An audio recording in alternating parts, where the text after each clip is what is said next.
Ang mga Katoliko guys, wala magilarawan sa mga Diyos-Diyos. Kaya nakabutang sa Biblia sa 2 hari o sa 1 hari. Ang gisimba sa mga taga-Israel katumang mga larawan ni Astartak, Astaroth, Melek, Molo, katong mga Diyos-Diyosan ba nga mga sungayan.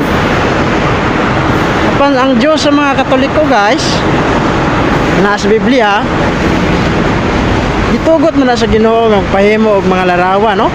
Naaman na sa Exodo Kapitulo 25 versikulo 18 hanggang sa 23 nga ang Dios nagpahimo og larawan sa mga balaan, no? Mga kirubin.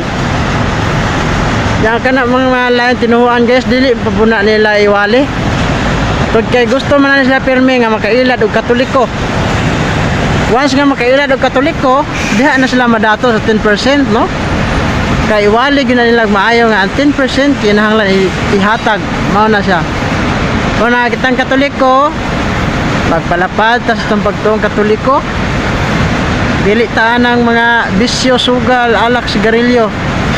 Kay tungod kay og mawalihan tas lain tinuan, diha paksit na. Paksit bilbil itotski. Mailad gyud dayon.